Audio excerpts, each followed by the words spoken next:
Good evening and welcome to tonight's primary forum hosted by the Christian County Republican Party and the Christian County Young Republicans. My name is Matt McGowan. Before we get started, I'd like to thank the city for allowing us to use the council chambers and for Daryl for assisting us with setup and helping us run the show tonight. In this segment, we will have the Republican primary candidate for City Council Ward 1, Councilwoman Natasha Francis.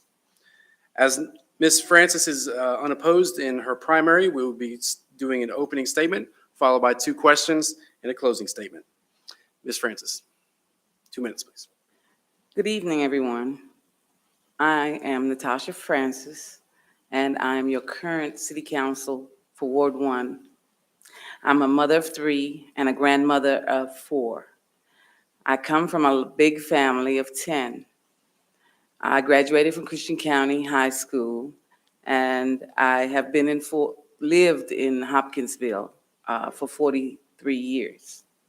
My work ethic and work experience varies from business, restaurants, secretary, treasurer, president, volunteer, CASA, factory, and on several committees in our community as well as nonprofits. I wake up every day enjoying the work that I do for the city and for the people of Hopkinsville.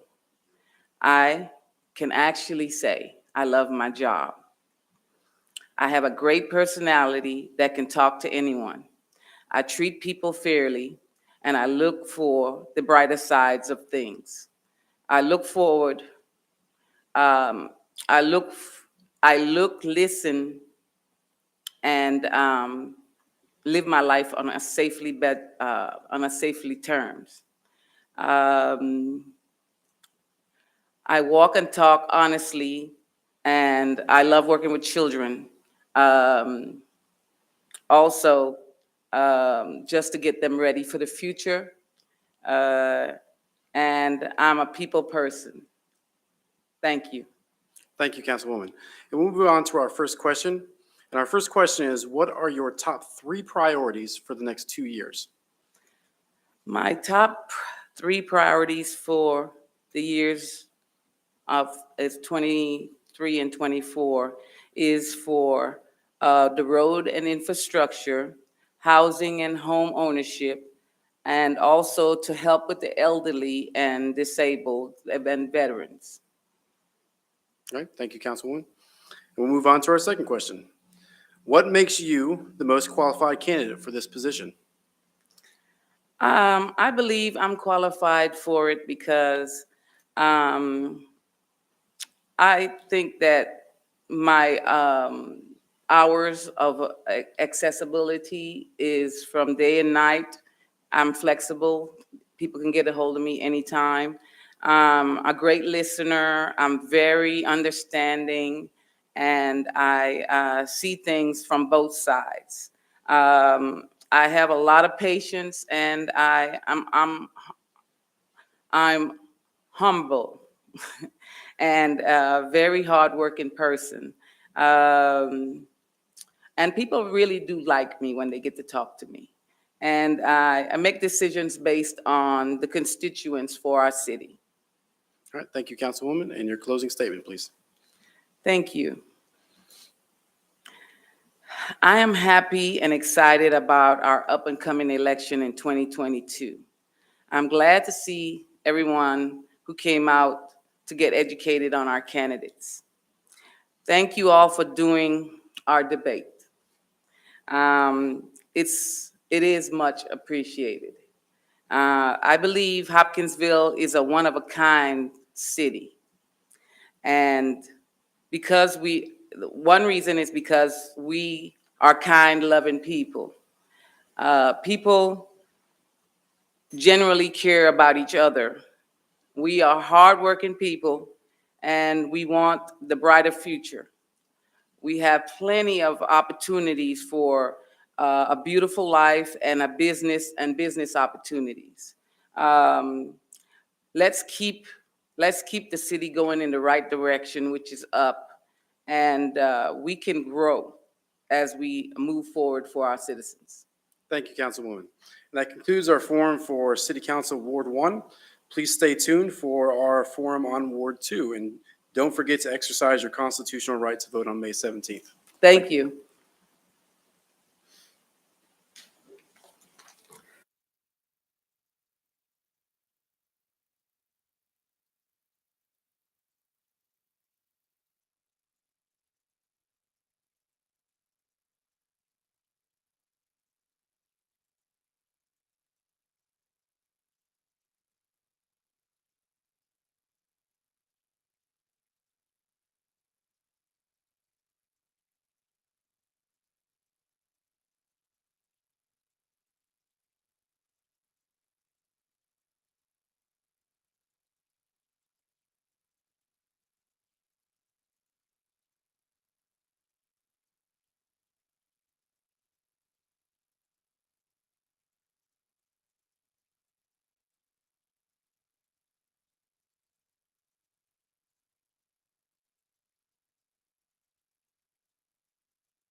Okay.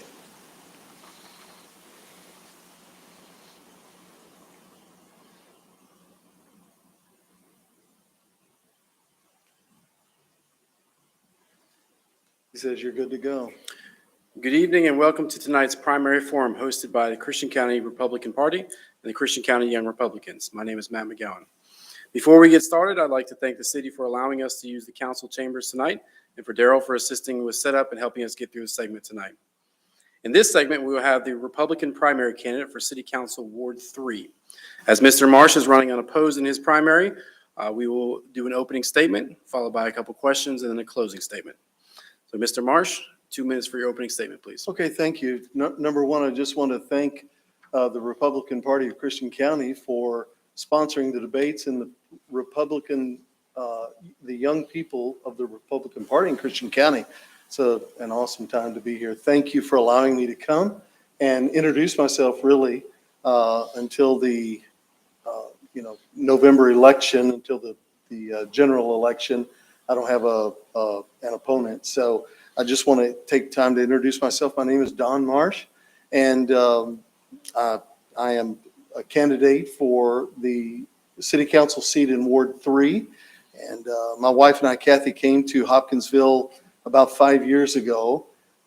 I was born in Versailles. I'm a native-born Kentuckian, grew up here my whole life, went to school here, and then just ministry and life called us away. We were in Hampton Roads, Virginia for 35 years, and now we're been back home for about 5 years. So we're just thrilled to be here and carry a burden for the constituents, the folks, the people, our neighbors that live in Hopkinsville, especially in Ward 3, because there are some real needs in Ward 3 that should be addressed by the city and the city council. And so we're here to represent each of them. And I've been around and met many of them in Ward 3 already. So it's a tremendous blessing to be with them. So Thank you, Mr. Marsh. We'll move on to our first question. thank you. How would you balance the desires of your constituents with voting based on principle or personal conviction? Well, we live in a nation that's already governed by code and law, and so all of it, we don't need less law right now. We need more law right now. We need more law and order and to just serve the people who are in my ward and the constituents of the city. Yes, I have convictions. I think probably most folks know, but if they don't, I'll introduce myself as the pastor of Westview Assembly of God on Pile Lane. And so, those values of God and country are very, very precious to all of us. And, I will balance my convictions with the rule of law to see how we can best serve the citizens in a conservative way. If I have an opportunity to talk with folks and tell them one thing that I'll promise to them, and that is this: I promise to work with my influence to spend their money as conservatively as possible and waste as little of it as possible. One little example: in walking through Ward 3 already, I noticed several places in streets that were just severely undercut by drainage and things like that. I just made a couple of calls to some of our city council members, and they've been working already because the city has already started to address some of those issues. So I want to thank them. But those are the kinds of things we need to do. We need to work. Everybody that sits around this table gets paid, and we don't get paid for looking pretty. We get paid for representing the people who are in our wards. So we expect we're going to go out there and do some work, once we get onto this council. And the people who are here, in all fairness, that may sound a little condescending, the people who are here, they work hard. And so we want to continue to join together with them to make sure that we get that done. That's been proven to me that somebody's working hard because those issues are already being addressed in Ward 3. And I'm thankful for those folks that have those issues that they're facing. Thank you, Mr. Marsh. We'll move on to our second question. What makes you the most qualified candidate for this position? Well, I believe that, especially in light of the societal changes that we've seen and the governmental changes that we've seen, I think I'm the best qualified candidate to run for this office because I'm the most conservative. I'm the one that's going to represent the real desire of the majority of the people that I believe live in Ward 3.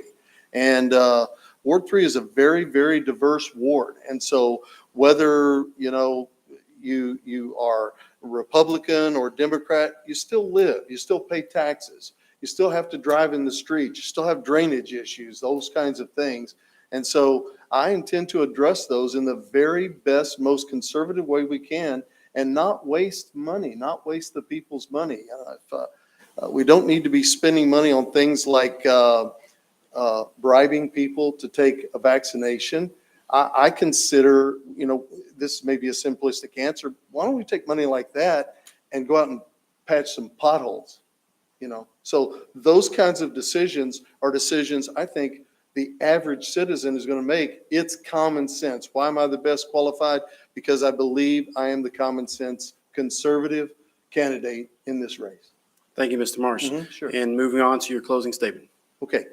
Thank you again for letting me come. All of our lives, we have lived conservatively, and God has blessed us incredibly. My wife and I, we're not rich, but God has provided for us in a great way. We've had an opportunity to be in places all around the world that reinforce to us we really are very, very blessed. And we want to continue that. I ask for the votes of the people of the city of Hopkinsville, Ward 3, all the other wards in the general election, because I want to see the city of Hopkinsville continue to flourish and to represent them in a conservative way and pass our heritage on to the generation past me. Every generation is responsible for helping and passing along a heritage to the next generation. And I feel that responsibility right now. So I ask for your vote, and thank you for allowing me to come tonight. Thank you, Mr. Marsh. Yeah. And that concludes our forum for Ward 3. Please stay tuned for our forum in Ward 4. And as always, don't forget to exercise your constitutional right to vote on May 17th. Thank you. Okay.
Forum hosted by the Christian County Republican Party and the Christian County Young Republicans. My name is Matt McGowan. Before we get started, I'd like to thank the city for allowing us to use the council chambers tonight, and for Daryl for assisting us with setting up for tonight and helping us through the program tonight. In this segment, we have the Republican candidate for City Council Ward 5, Ms. Norris. And Ms. Norris, your opponent was unable to make it tonight, so we'll keep the format pretty simple. We'll do an opening statement, we'll do 3 questions, and then a closing statement. All right. And whenever you're ready, you can start with your opening statement. All right. Well, good evening. My name is Anna Norris, and I have been a Hopkinsville resident for 12 years. And this past year, I decided that I was going to throw my hat into getting involved in politics within the city. I decided to do that because I figured it was going to be more productive than just sitting around and talking about and complaining about things that I didn't like. So I have, like I said, I've lived here for 12 years. I moved here when the baby was 1 week old, and he is now 12. And I decided to stay. I decided to stay because I liked the small town. I liked the community. I liked what it had to offer.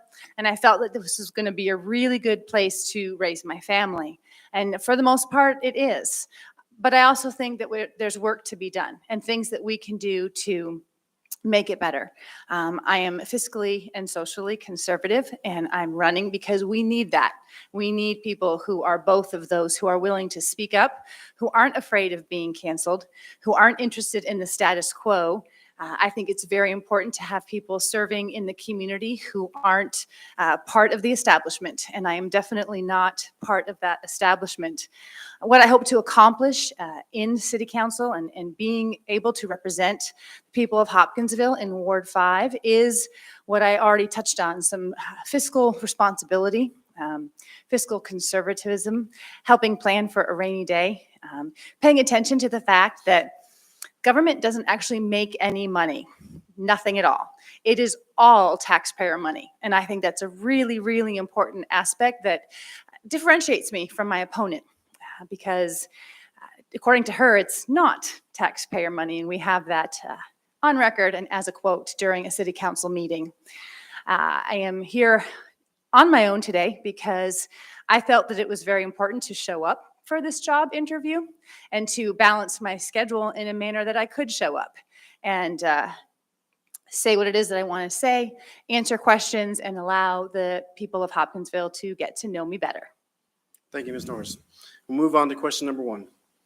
In July 2020, the Hopkinsville City Council voted along strict racial lines to switch our local elections to nonpartisan races. Mayor Lynch vetoed their decision. The Christian County Young Republicans have taken an official stance on this subject. We believe that nonpartisan elections would remove a valuable source of information from the voters and also remove an important source of accountability from candidates.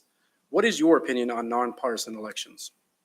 Well, when I participated about a month ago in the League of Women Voters debate with my opponent, she brought up a fairly pithy phrase of, there are no Republican and Democrat potholes. This is true, there are not, but the people deciding how to spend the money and when to spend the money to fill the potholes absolutely are Republican and Democrat. And so that means that they have a particular worldview in how they approach everything, not just politics, but certainly within the political front. So it matters.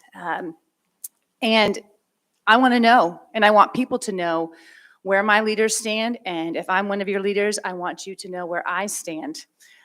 It really matters. It's reflective of an approach to your life and to governance. And I think that party affiliation is a really good baseline for this. Most of the people who are advocating for nonpartisan elections, as you mentioned, Matt, falls along racial lines and very strongly divided Republican and Democrat lines. And I think we need to ask ourselves why. Why is it that the Democrats and those on the liberal side of the spectrum want to do away with that label? And could it be because they don't particularly want that label right now? It's very clear, if you look both at our local, state, and national politics, that one party is failing. Those are strong words, and it might not be popular because we're supposed to all just get along and say nice things and be happy together. That's actually something that was warned against in the Federalist Papers. So it might make you feel good for the moment, but it doesn't do any good for governance. So I'm very much a proponent of keeping the partisan elections. It's a myth that the nonpartisan elections are going to depolarize things and reduce campaign spending. It hasn't been the case in cities and towns all over this nation. It actually tends to increase spending because people are in even like more frantic race to get their message out there because we don't have the basis and the underlying knowledge of where they stand. And it tends to make them double down on their campaign positions. It muddies the water, and it's promoted as a way to avoid political bias and provide equal footing for candidates, but it doesn't do that. You're still going to operate as a Republican or a Democrat. You're still going to have the same worldview. You're still going to be seeking the same voters. Thank you, Ms. Norris. We'll move on to question number 2. With the rising cost of gas prices, is it the city's responsibility to continue to provide public transit while operating at a deficit? I think this question is another one of those questions where the initial reaction is to answer it in a manner that is going to make people feel good and perhaps what they want to hear, because gas prices are rising. And on the surface, the idea of city and public transportation, who wouldn't want that? That's a good thing. But the important part to focus on is the back half of that question, whether or not that money should be provided when the city is operating in a deficit. The deficit, that's a problem. It's a problem in cities and towns and in the nation, and it continues to be. I don't believe that the government should continue to spend money when there's a deficit in ways that don't address the core issue, the root of the problem. The root of the problem is if we are in a deficit with our spending, we need to take a look at the spending and see what's really going on and make sure that the programs that we are offering are being administered in a financially responsible way, and that they are necessary to be administered at the level at which we are. Thank you, Ms. Norris. And to our last question, what distinguishes you from your opponent? Well, I'm here. That's the first thing. As I touched on earlier, I believe that every cent the government spends is taxpayer money. I know that every cent that the government spends is taxpayer money. And it's very important. If you are going to be involved in government, you need to understand that, period. That's very, very simple. As I've looked through the spending that has occurred while my opponent has been on city council, I have not found a spending bill that she didn't like. Not one. To me, that is not a wise use of her position on city council to be responsible and accountable to the voters with the money that she is spending. I also think that it's important that when you serve in public office that you tell the truth about things and don't just throw numbers out there.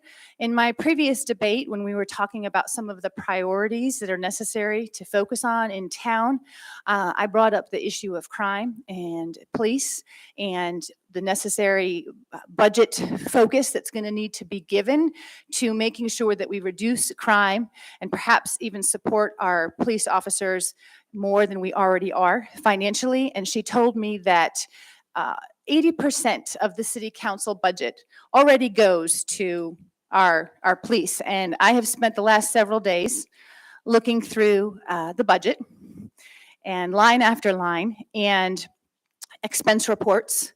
And I have yet to find a way to make that number possibly come true. So I'm distinguishing myself from my opponent in that I'm not willing to just throw out a number to have a pithy little line to get out of answering a question honestly. And I'm also willing to look at every single line item. And it's not particularly exciting to go through all of this, but it's necessary. So if you're not going to do that and have a really clear idea in your head of exactly what is being spent. I was never able to get above 20%, no matter how I ran the math, with the numbers that I currently have. If you don't know that, and you are serving the citizens of this town, well, you shouldn't be serving the citizens of this town. So that distinguishes me from my opponent. I also identify as a Republican, fully and completely. The R next to my name stands for Republican. I was told by my opponent during the Republican restructuring meeting last summer that she is a very liberal Republican, and that's all well and good. We need all kinds of viewpoints, and it certainly makes for fun debates and fun arguments. However, if you're not going to govern in keeping with the ideas that you purport to stand for, then change the R to a D. I also have heard that my opponent felt it was okay to campaign for a Democratic mayoral candidate. Again, let's go back to the R next to my name. I'm going to distinguish myself from my opponent in the fact that that's not going to happen. I support the party, I support the people within the party and the candidates within the party and the worldview that the party stands for. From our fiscal perspective, our perspective on taxes, our perspective on social issues, all of it. And so I think that being able to fully identify as a Republican definitely distinguishes me from my candidate. Thank you, I'm Mrs. sorry, Norris. from my opponent. Thank you, Mrs. Norris. And on to your closing statement, please. All right. So I've mentioned several times that worldview matters, and it really does.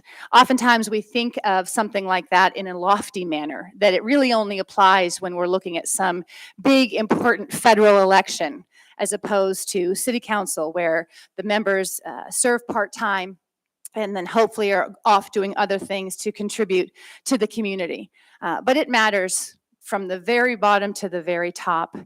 One of the things that I like to talk about with my students, I am a teacher, is the lesser magistrate doctrine, and that we have a duty here at this level to perform in a way that is moral and just, particularly when those above us are not.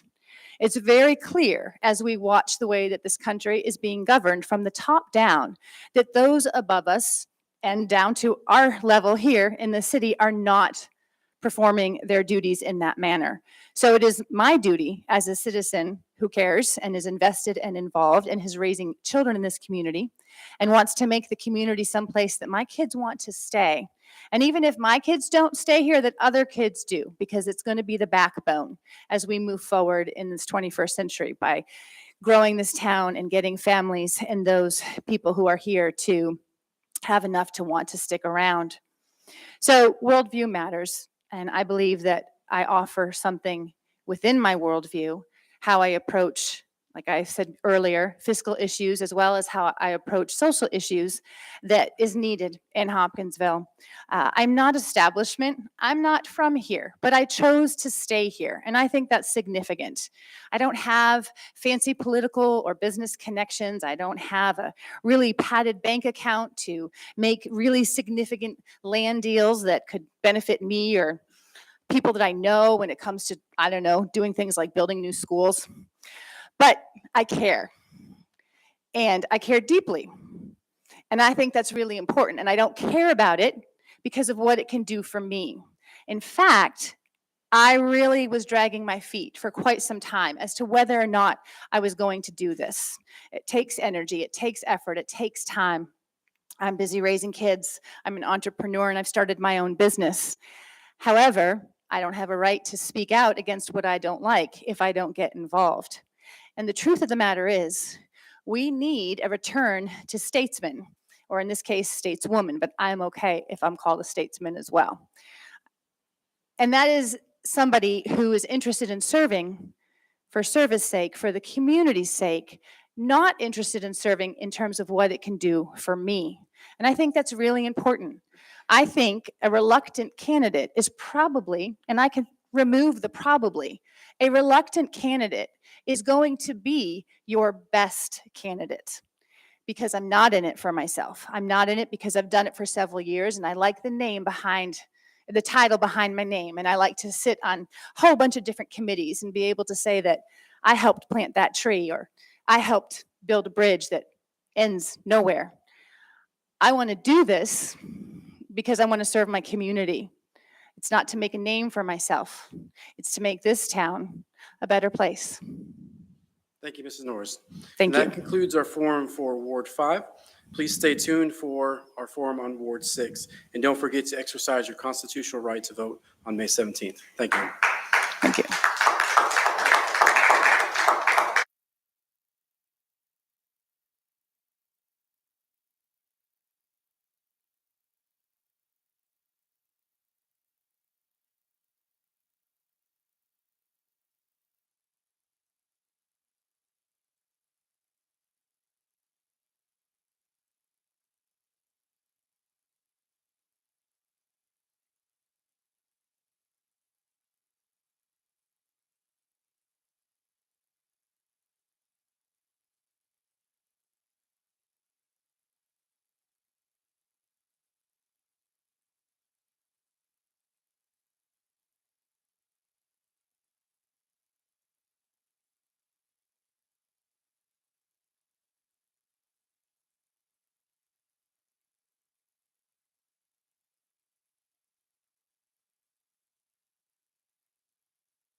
Good evening and welcome to tonight's primary forum hosted by the Christian County Republican Party and the Christian County Young Republicans. My name is Matt McGowan. Before we get started, I'd like to thank the city for allowing us to use the council chambers and for Mr. Darrell for assisting us with the setup for tonight and helping us through the program tonight. In this segment, we will have the Republican primary candidate for City Council Ward 6. As Mr. Martin is unopposed in his primary, our format will be simple. We'll do an opening statement, followed by 2 questions and a closing statement. Councilman Martin, your opening statement, please. All right, good evening. I'd like to first thank the city for allowing us to use the council chambers tonight. Also thank the Republican Party for putting this together. Again, my name is Travis Martin. I'm the current Ward 6 City Councilman. I'm running for re-election in December for my 2nd term.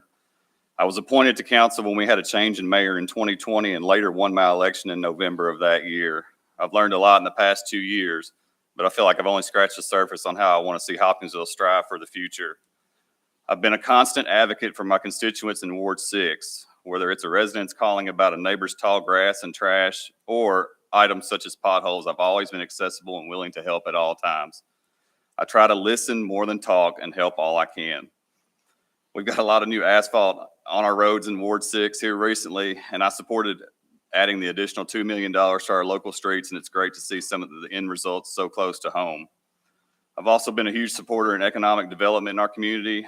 The process of how communities land these new businesses has changed over the years. Our current council has been very aggressive, as we can while keeping taxpayers in our mind the entire time. We've supported new businesses such as Easy Access that added 100 new jobs, and Rural King, which should be bringing around 170 new jobs to the old mall once it's fully developed. We've also supported current companies expansions like Matulsa bringing in 97 new jobs, Martin Ria with 40, and Stanley with 49. And there are even more companies making inquiries, and I will continue to support them as well. Tax increases have also been brought in front of our current council 2 to 3 times since I've been in office, and I'm happy to say I voted against these each time. We need to stay within our budget and create new sources of revenue. All right, thank you, Councilman Martin. We'll move on to our first question. In July 2020, the Hopkinsville City Council voted along strict racial lines to switch our local elections to nonpartisan races. Mayor Lynch vetoed their decision. The Christian County Young Republicans have taken an official stance on the subject. We believe that nonpartisan elections would remove a valuable source of information from voters and also remove an important source of accountability from candidates. What is your opinion on nonpartisan elections? When I first came on council, that came up for vote, and I originally voted in favor of nonpartisan elections, and then of course Mayor Lynch vetoed it. I listened to the constituents and attended the public forums. I especially attended the one that had the expert from University of Kentucky and Western Kentucky University, and listening to them pretty much changed my mind. They said that it would be very likely not to have an effect on anything in our city if we changed to that format. At this point, I believe we need to keep our current partisan layout. There's a lot of people, a lot of citizens that were upset, and I think we need to do less to divide our city even more. So at this time, I think we need to leave it like it is. Thank you, Councilman Martin. And moving on to our second question. What are your top 3 priorities for the next 2 years? Top 3 priorities. We've got to fix the pension issue on it. There's mismanagement of funds at a state level has put us in a bad position. I personally think that the pension issue needs to be a line item on our budget that we have to look at and address every year. In my opinion, we've kind of been putting Band-Aids and kicking it down the road for many years now. So we need to take a strong look, and we need to figure it out instead of just kicking it down the road even further. And you hate to say it, but we might have to cut some internally, might have to cut some agencies that we fund. It's my opinion that we have to take care of our house first before we take care of everyone else. So I know tax increases would fix a lot, but I'm just not in favor of any tax increases at all to fix the pension issue. I think we need to fix it in-house. Thank you, Councilman Martin. And your closing statement, please. Oh, I left off the other 2. So there's 2 more to that question. I'm sorry. Housing is an issue that hits home with me. The next few years, I want to dive into housing. We've got a major housing issue. We've got a shortage here in Hopkinsville that's really an issue. We've got a handful of builders that are out there building right now, and they're doing all they can, but I think we need to bring in some from outside to get more housing. We've got a lot of companies looking at Hopkinsville right now. There's a lot of large manufacturers looking at Hopkinsville right now. If we land one of those, housing is going to be a pretty big issue. So, and it takes, many years to get those manufacturing plants up and running. So I think right now is the time we need to sit down and try to figure out our housing. And I've sat on a couple committees to try to brainstorm to see what we can do. So that's number two. Number three, it's got to be economic development, bringing in higher paying jobs into Hopkinsville. And I would say I would continue to support our economic development in our area, staying aggressive in our pitch to these companies. And then I hate to keep hitting it, but we gotta figure out the housing issue when it comes to that as well. Okay, thank you, Councilman Martin. And now your closing statement, please. I'll just say in closing, I've enjoyed my 2+ years serving the citizens of Ward 6 and the city of Hopkinsville. We've got some really great momentum in our city right now, and I want to continue to help Hopkinsville grow. I appreciate the time to speak tonight and ask for your support in the November general election. Thank you, Councilman Martin. Thank you. And that concludes our forum for Ward 6. Please stay tuned for our forum for Ward 7. And don't forget to exercise your constitutional right to vote on May 17th. Thank you.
Good evening and welcome to tonight's primary forum hosted by the Christian County Republican Party and the Christian County Young Republicans. My name is Matt McGowan. Before we get started, I'd like to thank the city for allowing us to use the council chambers tonight and for Mr. Darrell for assisting with the setup and helping us through the program tonight. I'd also like to wish my daughter, Reagan, a happy 5th birthday. In this segment, we will have the Republican primary candidate for City Council Ward 8. And as Mr. Meek is unopposed in his primary, our format will be simple. We'll do an opening statement, followed by 2 questions and a closing statement. Mr. Meek, your opening statement, please. All right, well, thank you. And I want to thank the Republican Party and the Young People's Party for making this opportunity and this forum available to all of us. I want to thank my wife and family and friends for supporting me in this journey. And I want to especially thank Tom Johnson for giving me some advice and guidance and mentoring me along in this process. So who am I? My name's Terry Meek, and I'm a candidate for City Council Ward 8. I am a retired Army officer with 33 years plus of military service to our country, spending time in the Marine Corps, the United States Navy, and the U.S. Army, serving in the rank from private to colonel. While in the Army, I served at Fort Campbell for 6+ years. I'm currently an endorsing agent for Open Bible Churches, providing ecclesiastical endorsements for individuals desiring to serve in a capacity as a chaplain in corporate, institutional, and military ministry.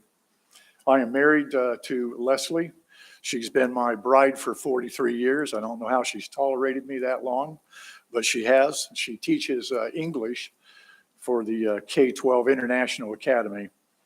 We have 2 children. They both work here in Hopkinsville, and they both work in public service.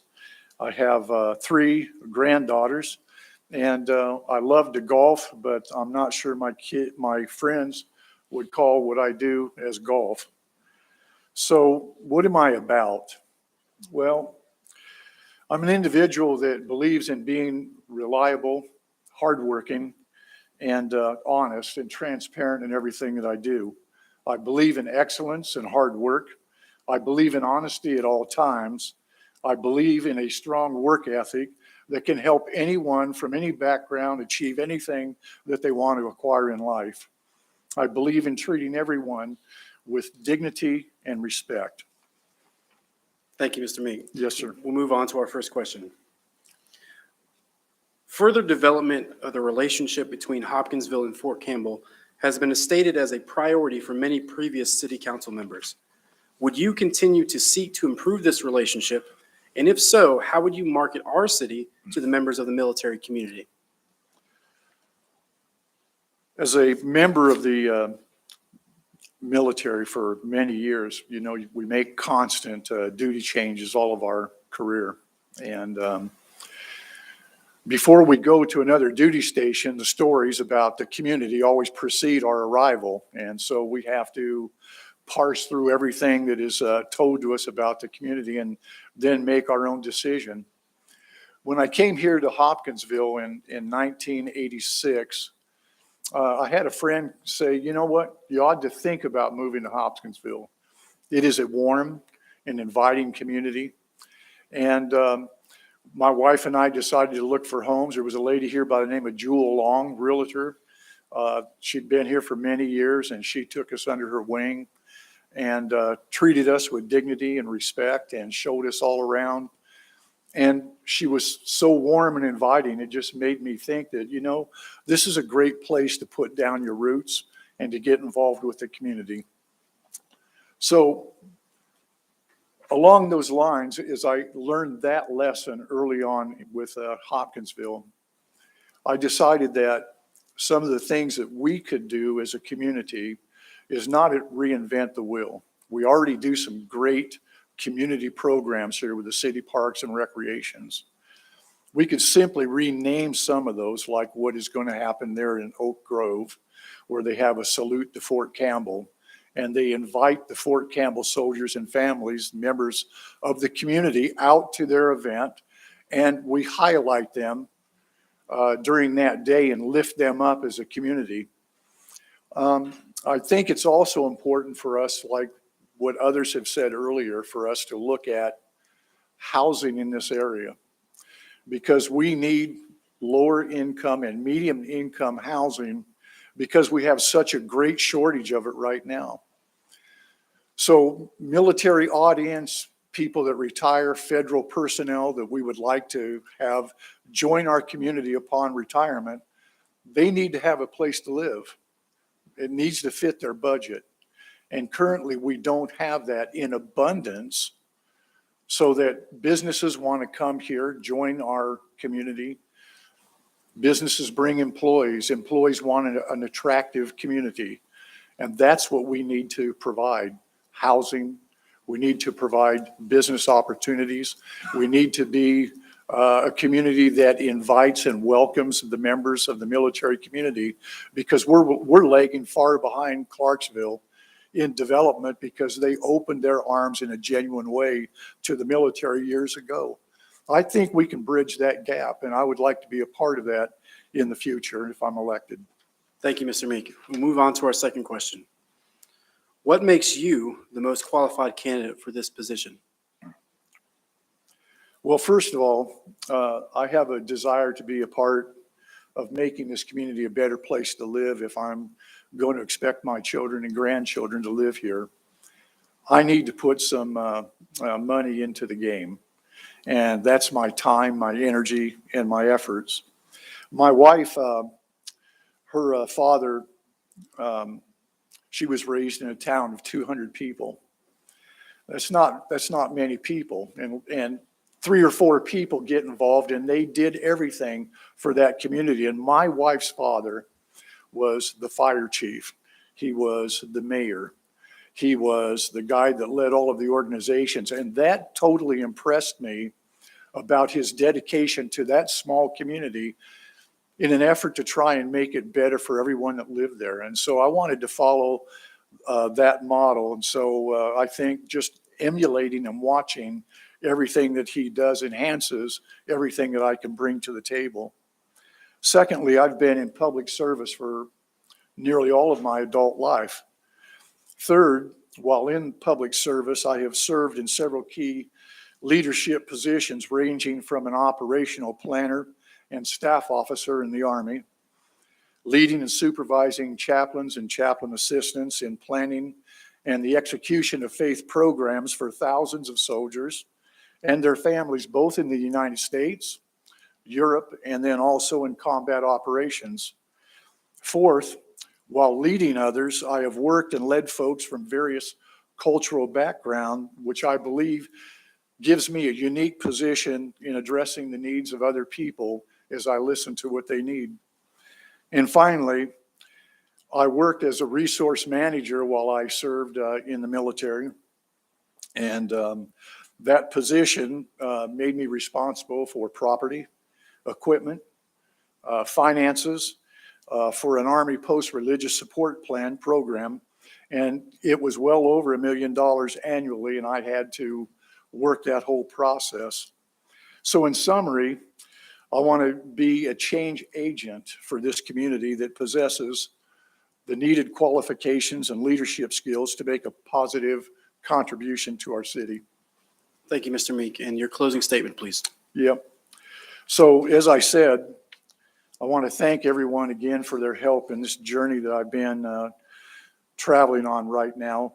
And I believe in and I have hope for the continual growth and economic success of Hopkinsville. I believe my qualifications will help to make me an effective member of the city council. So my bottom line is I want to serve. I want to be a part of that change and lead this city. I want to be honest and transparent at all times, to study and understand the issues set before me, and to make decisions that are in the best interest of the people of this city. And in that decision-making process, I want to be an individual who doesn't just look at an issue from the emotional level, but I want to survey the second and third order effects of every decision that we make. Because too often in politics, we meet the initial demand, the emotional demand of what some of the needs are without considering the ramifications of our actions. There's an old adage from way back that says, measure twice, but cut once. And that's the way I want my decision capabilities to be while I endeavor to work on the city council here in Hopkinsville. So my name again is Terry Meek, and I humbly ask for your vote for Hopkinsville City Council Ward 8 this coming November. Thank you. Thank you, Mr. Meek. Yes, sir. And that concludes our forum for Ward 8. Please stay tuned for our forum for Ward 7. And don't forget to exercise your constitutional right to vote on May 17th. Thank you.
Good evening and welcome to tonight's primary forum hosted by the Christian County Republican Party and the Christian County Young Republicans. My name is Matt McGowan.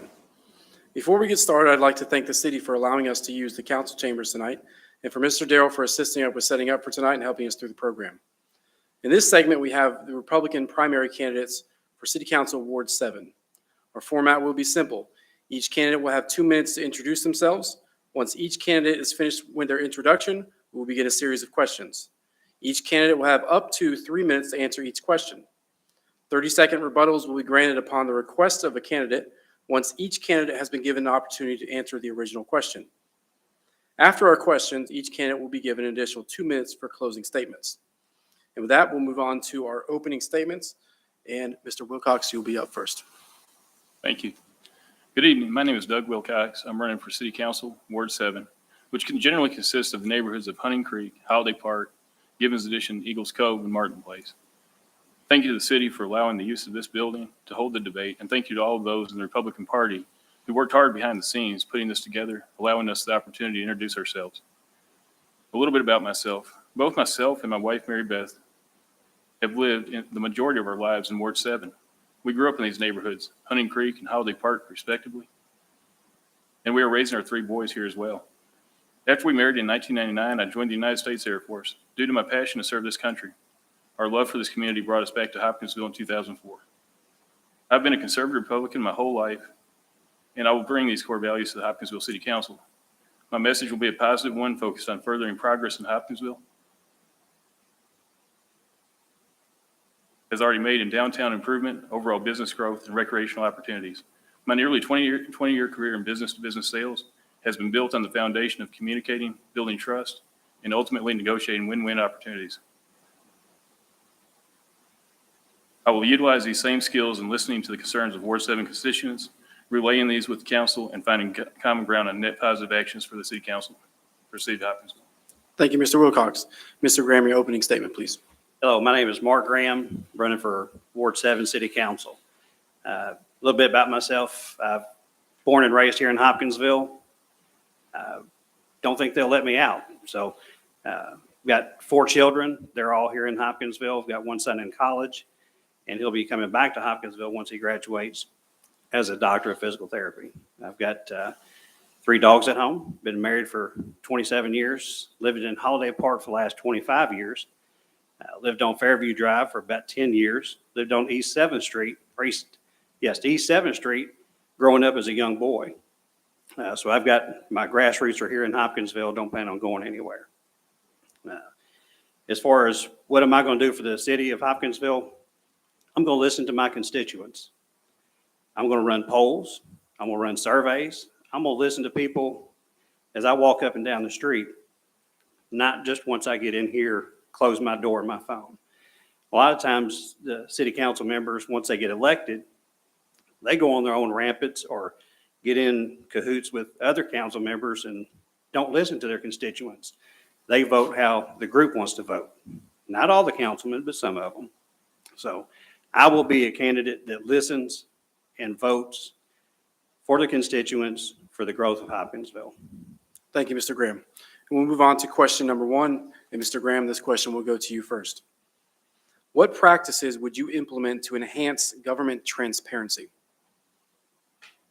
The city of Hopkinsville has really done a good job the last, I would say, 3 or 4 years, being a little bit more transparent in their dealings. If you go to their city webpage, you can pull up the agendas, you can pull up the packets.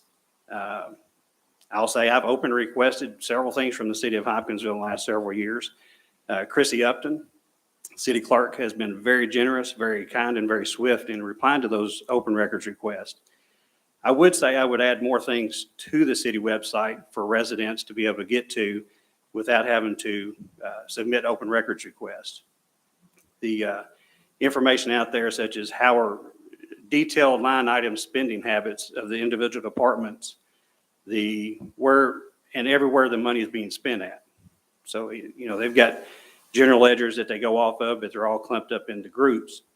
So you really don't see how that money is being spent. You're seeing how it's being, who's spending it, but not exactly how they're spending it.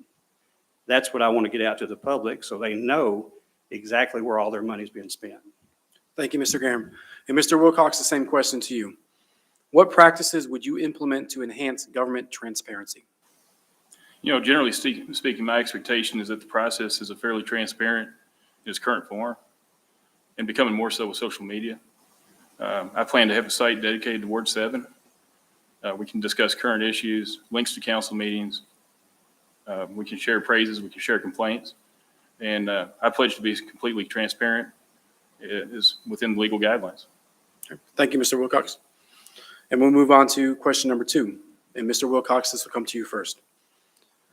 How would you balance the desire of your constituents with voting based on principle or personal conviction? Again, I've lived the majority of my life in Ward 7, and I'm also a lifelong conservative. So locally, this role as a council representative, I believe, is more important to represent the voice of these neighborhoods than it is my own personal beliefs. Thank you, Mr. Wilcox. And Mr. Graham, the same question to you. How would you balance the desire of your constituents with voting based on principle or personal conviction? One of the first few things that I'll be doing is I'll be creating like a couple social media web pages for Ward 7. I want as much feedback as I can get from all the constituents, young, old, in between. I want their feedback. I want to know exactly how they feel about the things going on in the city before I place my vote. A lot of the times things come out of city council meetings that a lot of the general public don't take the time to come onto the city's web page to get the agenda, to look at the packets, to see exactly what they're voting on. So I would like to have the Facebook pages, the Instagrams and all that, so all that information could be linked out there so they would be able to go get that themselves. I will also be hosting public forums, town hall type meetings once a quarter. If people show up, I'll invite all the councilmen here, if the city will allow us to do it. Somebody wants to come up and ask questions, give a complaint, a praise, they'll have that opportunity to do that. And not so much during a city council meeting, be a whole lot more relaxed, and we'll be able to answer those questions. Because during the public comments now, during a city council meeting, they don't answer questions that are raised at the podium during the public comment section. So that's one thing I would do. Thank you, Mr. Graham. And we'll move on to question number 3. And Mr. Graham, this will come to you first. Further development of the relationship between Hopkinsville and Fort Campbell has been stated as a priority for many previous council members. Would you continue to seek to improve this relationship? And if so, how would you market our city to the members of the military community? This has been an ongoing question and issue for many, many years. If you look at Clarksville, you see how they open their arms to them, and you see the size of Clarksville now versus the size of Hopkinsville. We had a turn left campaign through the Chamber of Commerce back many years ago. And the Chamber of Commerce also has the Military Affairs Committee through the chamber. They do a lot of great work. There's some things that we could enhance with that through the city of Hopkinsville through some initiatives to get people to turn left out of Fort Campbell to come to Hopkinsville. Housing, affordable housing, and possibly incentives. We give incentives to everybody, businesses, big factories to come here. Why would we not incent our people that are protecting our liberties to come to Hopkinsville to live? What is that incentive? What could it be? What can it be? Those are questions that we'll have to ask later. That to think outside the box is what we have to do now, because we've always thought inside that small box. Let's open our minds up. Let's get outside the box and think a little bit. Thank you, Mr. Graham. And Mr. Wilcox, the same question to you. Further development of the relationship between Hopkinsville and Fort Campbell has been stated as a priority for many previous council members. Would you continue to seek to improve this relationship? And if so, how would you market our city to the members of the military community? Again, I was a member of the United States Air Force for 5 years. My wife's family moved to Hopkinsville in the 80s while stationed at Fort Campbell. So I'm very familiar with military life. Hopkinsville is appreciated as a quieter alternative to Clarksville. And many families recognize that already. I would leverage this point more than we ever have with overflow in Clarksville currently. We should also highlight our downtown improvements, new shopping opportunities, and the Greenway connecting the city together. But, most importantly, let's double down on our efforts to grow this city so we can ultimately offer more improvements in the future. Thank you, Mr. Wilcox. With that, we'll move on to question number 4. Mr. Wilcox, this will come to you first. With an increase in the homeless population in Hopkinsville in the past few years, downtown business owners and city-owned facilities have been affected negatively. What is your plan to deal with this issue? Yeah, homelessness is something that needs to be high on our priority list. It's an overall health issue for the city. The first thing I'd do is I'd listen to council members that represent wards that are experience this problem and try to understand the ideas that they have and maybe listen to some solutions that they have to propose. We'll take a deep dive into the root causes for homelessness. And I'd be in favor of forming a coalition to address homelessness. First thing we need to do is we need to find homes for as many as we can. And then we need to provide extra support to those organizations that are already supporting homeless. Thank you, Mr. Wilcox. And Mr. Graham, the same question to you. With an increase in the homeless population in Hopkinsville in the past few years, downtown business owners and city-owned facilities have been affected negatively. What is your plan to deal with this issue? I actually work downtown in a business, so I see the homeless every day. I see them walking up and down the streets. I've actually talked to several of them. They come in my office to get some air conditioning, to get a bottle of water. In talking to these people, they're living on the streets, begging for money every day, right here on these corners outside the city hall. Every day they're here. Where are you coming from? Why are you here? They're coming from everywhere because Hopkinsville is known to cater to the homeless, to give out the free this, to give out the free that. It's everything that they've dreamed of. They come here and get it for free. So how do we fix that problem? In talking to some of them, some of these people shouldn't be on the streets because they're mental health issues. I think that's the biggest issue. If anybody's talked to any of these, most of the homeless people here, if you talk to them, they don't belong on the street. They're mentally unstable. Our system, our health system, our medical system is as messed up as it can be. You go talk to any Hopkinsville police officer that works these streets, they can call these people by name and probably tell you what they're diagnosed with. So until we come together as a group and as a city and address the mental health problems here in Hopkinsville, we're in a losing battle. Now, we do have some places for these people to go. The Salvation Army does a great job housing them at night and feeding them. So we're seeing that their stuff's taken care of. They're getting a place to sleep and they're getting something to eat. Now, it's our job as a city to reach out through whatever resource we can get our hands on, Western State, Penny Mental Health, the Crisis Center, to get to these people, to get them somewhere where they need to be, not on our streets. Thank you, Mr. Graham. And with that, we'll move on to our closing statements. And Mr. Graham, you'll be up first. I want to, again, thank you all for being here, for hosting the debates. Like I said, I'm a lifelong resident of Hopkinsville. I love Hopkinsville, and I can promise you, I'm not going anywhere. My kids are being raised here. They're going to raise their kids here. So I want Hopkinsville to be the best Hopkinsville it can be. A lot of people have deemed me as being a little bit aggressive. That's fine. I'm not afraid to ask a question. So if you want a city councilman that'll sit right up here in these seats and ask the questions that you want asked, you vote for me, put me up here, because I can promise you I'm going to ask those hard questions. Hurt feelings, not hurt feelings, that doesn't bother me. I'm going to work for you, my constituents, every day, all day. Mark Graham, City Council, Ward 7. Thank you, Mr. Graham. And Mr. Wilcox, your closing statement, please. Yeah, thank you again for this opportunity to speak tonight.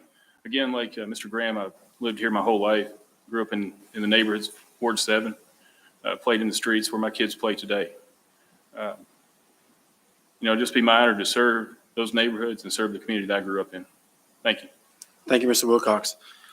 And that concludes our forum for Ward 7. Please stay tuned for our forum for Ward 9. And don't forget to exercise your constitutional right to vote on May 17th. Thank you.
Good evening and welcome to tonight's primary forum hosted by the Christian County Republican Party and the Christian County Young Republicans. My name is Matt McGowan. Before we get started, I'd like to thank the city for allowing us to use the council chambers tonight and for Mr. Darrell for assisting us with setting up and helping us guide through the program tonight. In this segment, we will have the Republican primary candidates for City Council Ward 9. Our format will be simple. Each candidate will have 2 minutes to introduce themselves. Once each candidate is finished with their introduction, we will begin a series of questions. Each candidate will have up to 3 minutes to answer each question. 30-second rebuttals will be granted upon the request of a candidate once each candidate has been given an opportunity to answer the original question. After our questions, each candidate will be given an additional 2 minutes for a closing statement. And Mr. Owens, you are up first with our opening statements. 2 minutes, please, sir. Well, first of all, I want to thank you all for allowing us to be a part of this forum tonight. I'm Ardell Owens. I live on 1524 Bustle Street here in Hopkinsville. Been here over 45 years. Work at Max Cafe. Also do a little coaching. I'm a member of the Mount Olive Baptist Church, where I am a trustee. Also, I am the Ward 9 Neighborhood Association president, and I'm just want you guys to know, want the city to know, a change. If it's a change you believe in, you'll vote for me. Thank you, Mr. Owens. And Jamie, your opening statement, please. Hi, I'm Jamie Lineberger. I moved to Hopkinsville in 2019. I was looking for a place that was closer to a lot of my family, and this place fit the bill there. I live on 23rd Street. I've enjoyed Hopkinsville and what it has. I'm self-employed. I attend Restoration House Church there on the hill at McLean Avenue. And I have family in the military that are close by. I have family across the nation that live in different places. And just coming to Hopkinsville and living here for a while, I just, people had come to me and said, we really need some help with city council. And I thought, okay, I'll run and see what happens. So here we are and running for city council, Ward 9. Thank you, Jamie. With that, we'll move on to our first question. And Jamie, this will come to you first. How can we better support and more efficiently fund our local law enforcement and emergency service agencies? That's a loaded question. However, when I look at the city of Hopkinsville and recently where they've spent their money since I've lived here and have been looking into where they're spending their money, there are things that the city just doesn't need to do. We don't, the water park is great. It's been closed since I've lived here. And I am a proponent of living within your budget. And I've looked at that thing and it's not within the city's budget. Someone else needs to run it, someone that's knows how to run a water park. And if that water park was sold, there would be money there. There are, everybody says, well, we could cut services or we could do this or we could raise taxes. Those aren't the answers. You need mental health things. You don't need to raise taxes. There are ways to live within your budget, whether you're a city or a citizen of the city. And getting into city council, I'm sure there are many ways that budgets could be trimmed and the city could live and the police could be funded, and we'd have good funding for the police department and the emergency services. Thank you, Jamie. And the same question to you, Mr. Owens. How can we better support and more efficiently fund our local law enforcement and emergency service agencies? Well, I'm going to talk mostly on the police department. I believe in what they're doing because, like I said, I'm in Ward 9. We have, of course, you had issues all in Hopkinsville, but this time we got a little bit more in Ward 9. And with Chief Sumner, when he went to the council and asked for those flock cameras, I think that's the best thing that we could have done. Just recently, we had some activities here in Hopkinsville, and the person that they were looking for came in the Dirt Avenue neighborhood, and the camera read their plate, and then they was able to arrest that person. So I believe in that. So anything I can do, we can do. And like I said, I can do if voted city council, I would do anything possibly that I could do and vote on, and making sure that the police department get what they need when they ask for it. Thank you, Mr. Owens. We'll move on to our second question. Mr. Owens, this will come to you first. What actions would you take to bring quality, high-paying jobs to our community? Well, listening to the other candidates talk about that issue, I think what we can do is try to just open it up more to activities in the park. What can we do with job fairs to bring people in? And the young man that left earlier is, what can we do to get the people outside of Oak Grove to come to Hopkinsville because we're offering something, or get the Fort Campbell people to come through because we want to build the city of Hopkinsville up more than what it is. Okay, thank you, Mr. Owens. And Jamie, same question to you. What actions would you take to bring quality, high-paying jobs to our community? As I've been running for city council, I've been talking to a lot of people, excuse me. And, there's a lot of eateries. That's great. There's a lot of eateries. But the lack of things for families to do as a family unit other than eating. There's no real place where families can go enjoy a park. Yes, we've got the bridge. That's great. But there's not a lot of draw for families, like inexpensive activities, things to do, whether it's a painting party or go make your own craft and leave your mess at our place and we'll clean it up and you can come and craft with your family. There's nothing like that for families here. When you're talking about high-paying jobs, the boulevard is full of eateries. You're not going to get a lot of high-paying jobs, and you just can't force restaurants to start having a higher wage to draw people in. There's a lot of things when you looking for a partnership. Other candidates talked about a partnership with Fort Campbell. Recently, I know some people who came to Hopkinsville to register their vehicle. There was no friendship toward the military.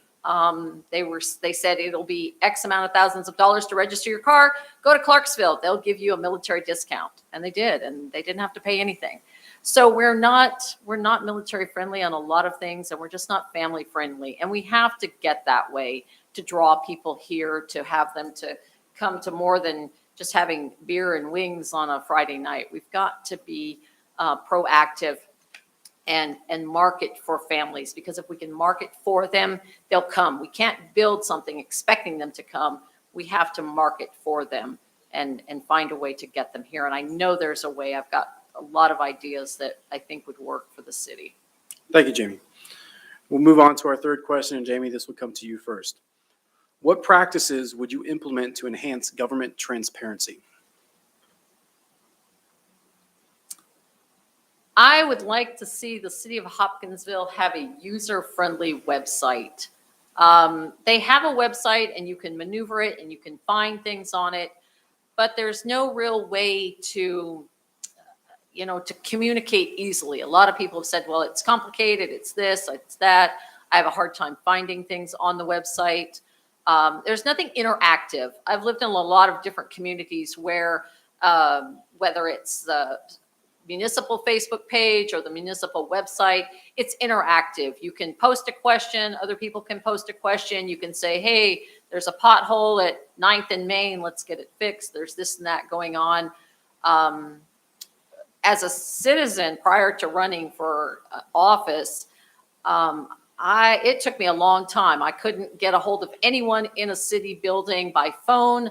I had to search for email addresses, and finally I resorted to Facebook Messenger, and I was like, there's got to be an easier way to combine all of this to one location rather than searching webpage and Facebook and social media to find someone. It needs to be a little easier, and that can be done, I believe, yes. Okay, thank you, Jamie. And Mr. Owens, the same question to you. What practices would you implement to enhance government transparency? Well, I believe in social media, and I say that because, joining Neighborhood Association Dirt Avenue, when I started as president there, we didn't have a lot of followers there, and that up to date, I think it's done double, tripled. I think right now we're looking at about 900 people that's done join or interested in what's going on. I believe in the more you make yourself available to any given site, people will join in, and that's a way of communication. She mentioned Messenger. I mean, I can look in the room and I see people that I know, but I know how to reach people. And if I put myself out there for people to know who I am and what I'm looking for, I think that's a plus. Thank you, Mr. Owens. With that, we'll move on to our last question. And Mr. Owens, this will come to you first. What distinguishes you from your opponent, and what makes you the most qualified candidate for this position? Read that first one again, please. What distinguishes you from your opponent, and what makes you the most qualified candidate for this position? Well, I think the difference between me and Miss Jamie is, like, I've been here a long time. I've been here over 45 years. I have been in different things. I've been in public for over 30 years, dealing with when I was working at different restaurants. So people know me. That makes me the difference. And doing that, I believe, and it goes back to social media. People know me. They know what I'm about. I'm honest. I'm dependable. I'm trustful. And that's what Hopkinsville and City Ward 9 needs. Give me the second question again. What makes you the most qualified candidate for this position? Well, and that falls back up on again, been in Hopkinsville a long time. We have made a difference with Ward 9. Getting that page up to about 900 followers. And doing that, and people know me, I think that makes me a better candidate. Thank you, Mr. Owens. And Jamie, same question to you. What distinguishes you from your opponent, and what makes you the most qualified candidate for this position? I'm not a member of the Good Old Boy Club. I've not lived here all my life. I can say that people know me. When you meet me, you know where I stand, whether it's, a supporter of the Constitution of the United States of America, the Second Amendment, God, pro-life. This is things I stand for. I don't rely on the fact that I've lived someplace, a long time to get a vote. I'm not opposed to that. That's kind of how it runs here in this state. And that may be an unpopular belief or a statement, but I'm not going to sugarcoat anything. You know where I stand. You know what I stand for. When people said, hey, run for office, at first I was like, oh, is there somebody else? Because that's a big responsibility. But yet I'm willing to take on that responsibility for the city that I live in, for the city that I've come to enjoy, and the city that I love, because I see a need. I just like to make a difference. And I'm one that says, you can change the world. But I'm not talking about the entire world. People think, oh, I'm out to change the world. No, my world is an oikos of 15 people who know 15 more people who know 15 more people. Next thing you know, you've got your community, you've got your city, you've got your county, and you make a big difference. And that's what I think that I bring to the table is I've been involved with the Republican Party and as a conservative for about 20 years. I ran a women's Republican group where I came from. And I just like to bring my beliefs and my convictions to the forefront and be here to serve the city. Thank you, Jamie. And with that, we'll move on to, yes, Mr. Owens. I just want to pick up one of the words she said. Good old boys. I mean, that's defined a whole lot of ways. Now, I don't want to be defined as a good old boy.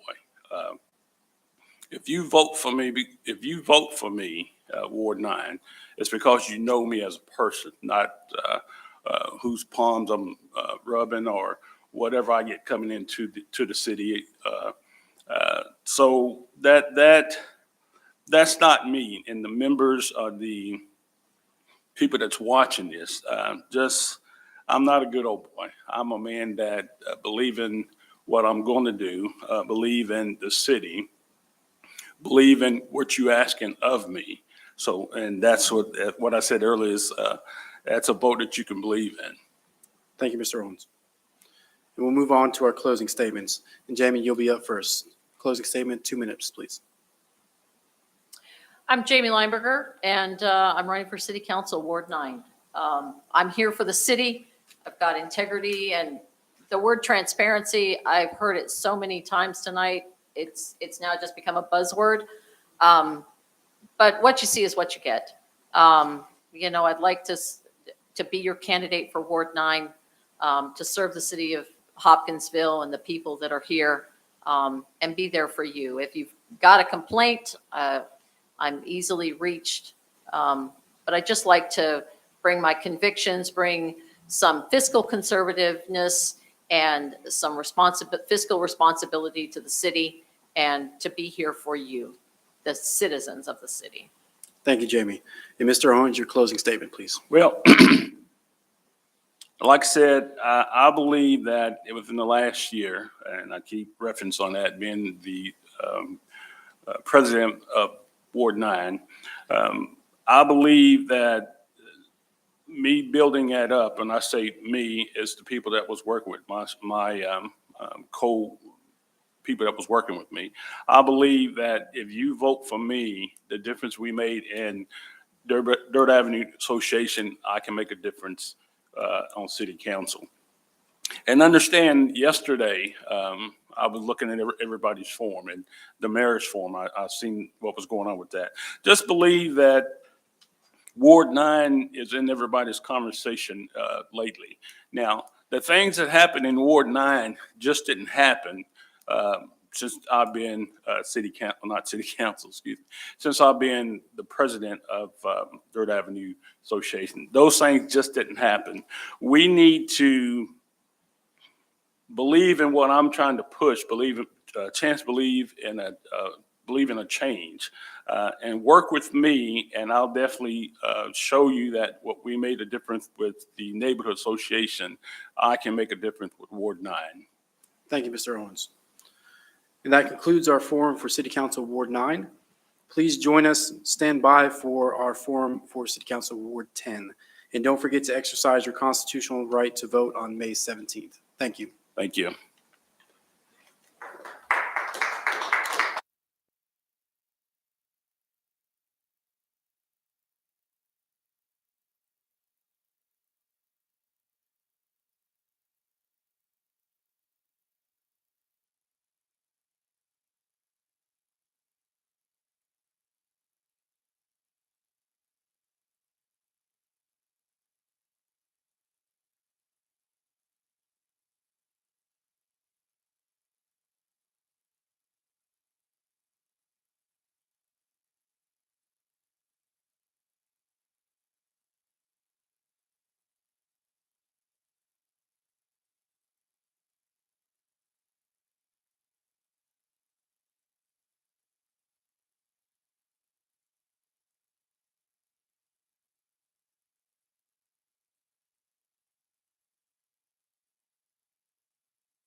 Good evening and welcome to tonight's primary forum hosted by the Christian County Republican Party and the Christian County Young Republicans. My name is Matt McGowan.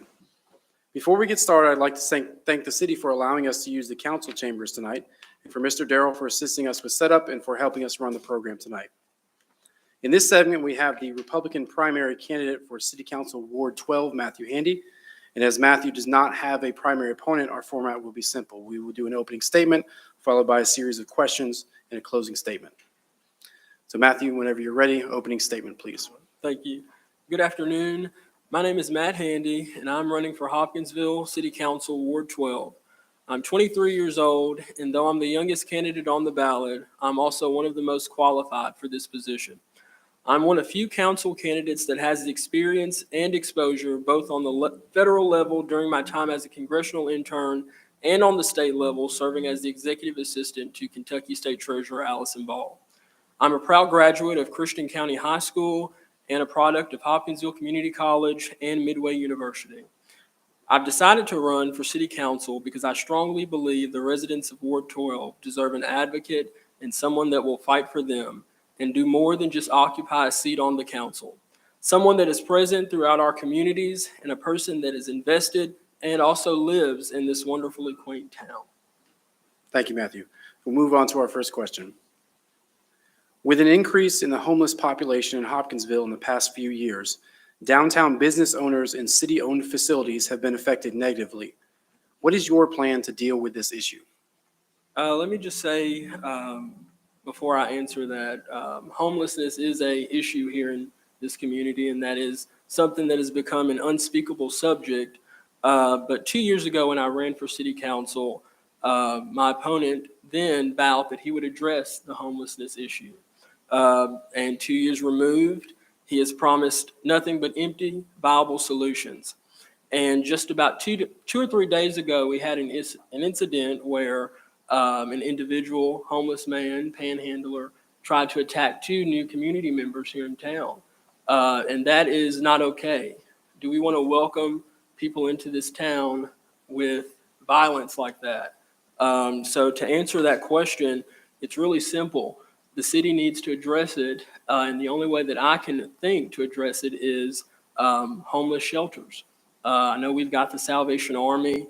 That closes at a certain amount of time, and then they also have to be out at a certain amount of time. But the city could, and this will probably be an unpopular solution, but the city could fund or find ways to fund a full-time homeless shelter and help these folks get jobs. Most of them are drug addicts or whatever the case may be. Help them get clean, a sobriety program, whatever the case may be, but we need them off of our streets. We need them out of our downtown area. I go to the local all the time. And matter of fact, about a week or so ago, I had an individual homeless, and he sat right beside me. And the owner looked at him and he said, "If you're not buying anything, you've got to go." And he kind of gave him some backlash, but this is what we're dealing with. Nobody wants to go into the local or the Mixer or any of our small businesses and be hassled by homeless panhandlers. We just don't. And the city dropped the ball with this, and Mr. Brooks, especially 30 years on the council, and not once has he mentioned our homeless issue. Thank you, Matthew. We'll move on to our second question. What would you recommend be done to address the crime and drug issues in our community? So everybody, I'm sure, is familiar with where Ward 12 is, and Bryan Street, for instance. We are in, month 4 of this year. We've already had 5 shootings in that little neighborhood. That's not okay. And every single council meeting, we say, how are we going to address the crime? And we're told that there is no crime issue. That is false. And the reason why none of our council members want to address it is because that means they have to come up with solutions. And I will sit here and tell you I don't have the solutions for all of the problems, but I have suggestions. And a suggestion that I would have is we need more cops patrolling our streets, whether that's on foot, bike, whatever the case is. But we need our police active. We need them. We need a presence, especially in Bryan Street, Ward 12, and some of the rougher parts of our town. If people see a police presence, they're more than likely not going to go through with what they're thinking of. But if the police are on the other side of town, that's free range for them to do whatever, and it's going to take them, 10 to 15 minutes to get to Bryan Street or Virginia Street or High Street where I stay. We've got to crack down, and that starts with our police force being out and active and patrolling. That also starts with us as community members. If you see something or know something, you say something. So as much as we want to put the blame on our police force, the citizens of Hopkinsville should take accountability as well. Thank you, Matthew. And our last question, why did you decide to run for office? So I decided to run for a number of reasons. The first being that 2 years ago when I announced that I was running, I received so much positive feedback for so many people, individuals that had never voted, did not have a vested interest in politics, but something sparked when I announced that I was running, and they were inspired. And obviously we come up 400 votes shy, and I'm not ashamed of that. But this time around, it was the perfect time, given that some of the things that has come across this council chamber, a lot of people are fed up, and including myself.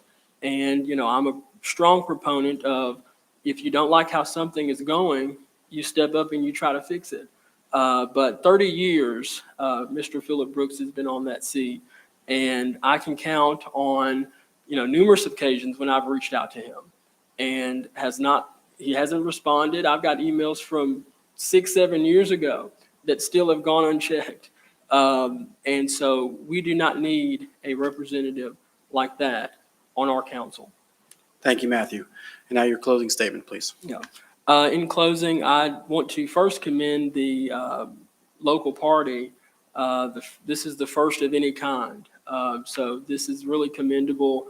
Kudos to you, Matt, and Bill, and all of those that had a part in this.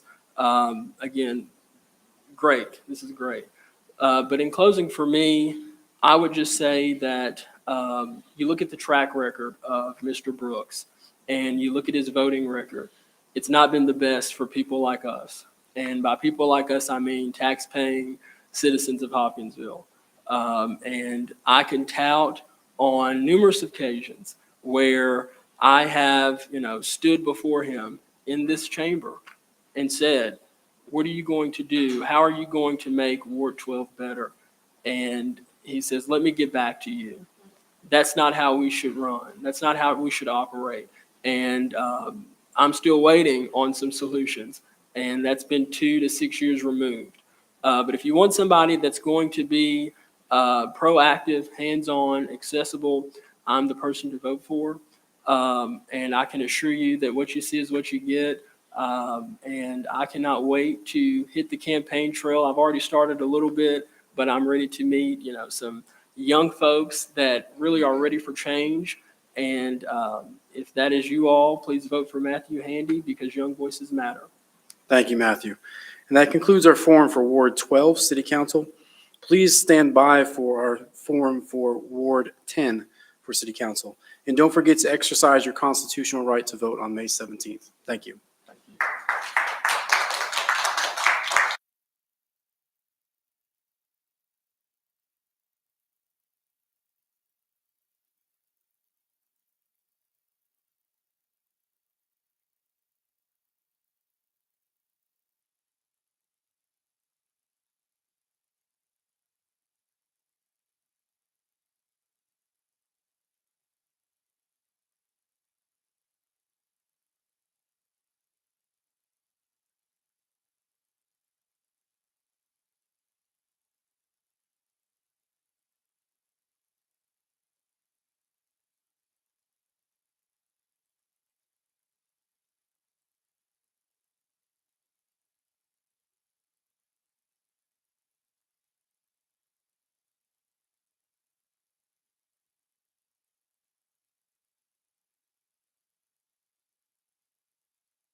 Good evening and welcome to tonight's primary forum hosted by the Christian County Republican Party and the Christian County Young Republicans. My name is Matt McGowan.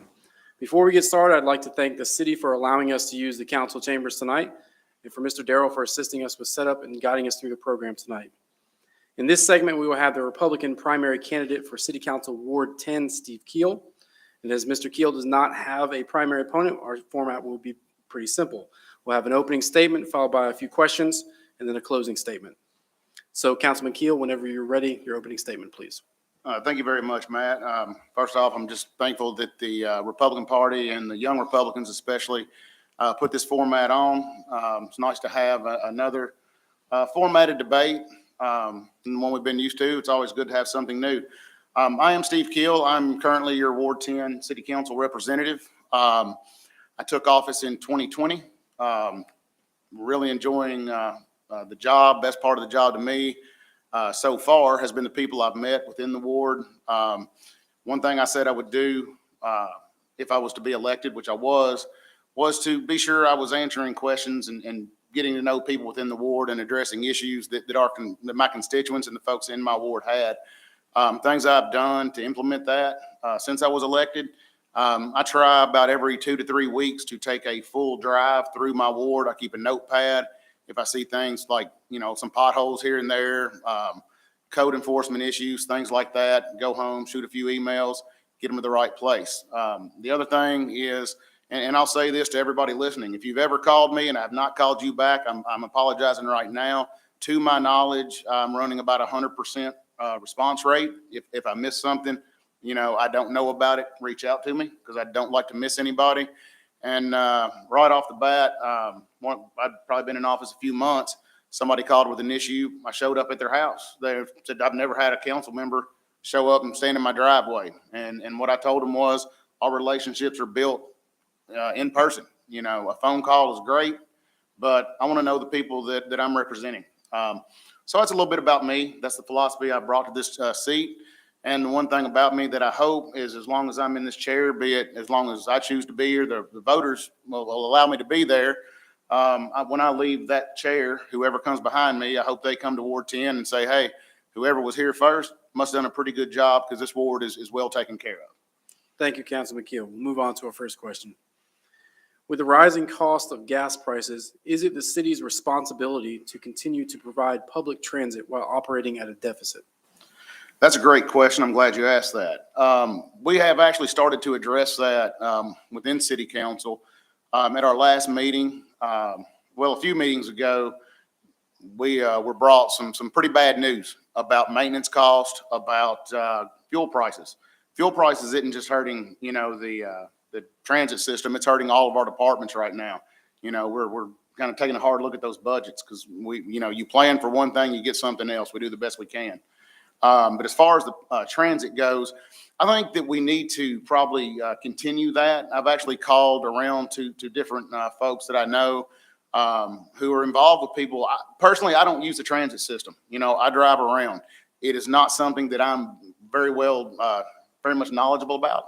So I call people that are and say, hey, if we were to adjust some routes, what is that going to do? How's that going to hurt folks that are using it?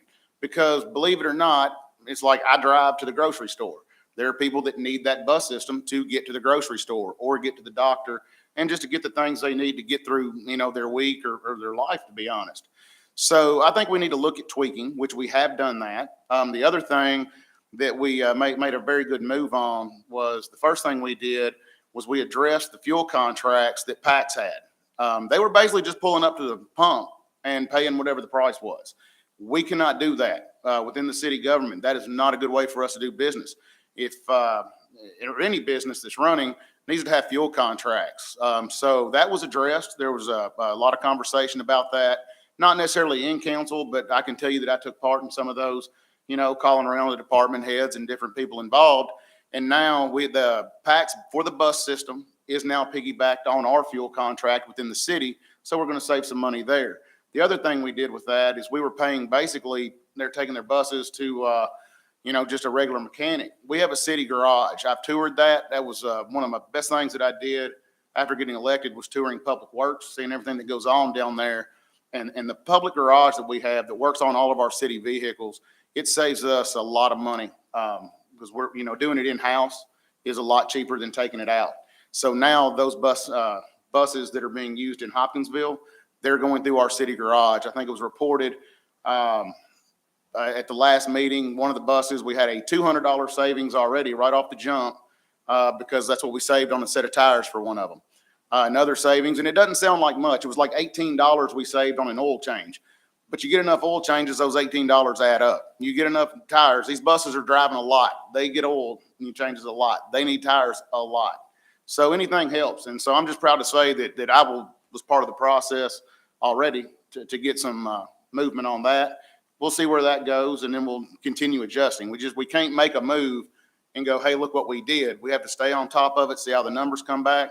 Maybe we have to move some things around. Maybe we don't. We'll have to see where it goes. Thank you, Councilman Keel. We'll move on to our second question. How can we better support and more efficiently fund our local law enforcement and emergency service agencies? That is an issue that I think is greater than just Hopkinsville. Nationally, there is a shortage of EMS. There's a shortage of police. And I'm going to say the police shortage is greater than the EMS shortage. There are people out there that I'm very thankful for that want to live a life of service. That is a calling. That is not a job. Getting in a police car, driving around, running toward the danger instead away from it, that is a calling.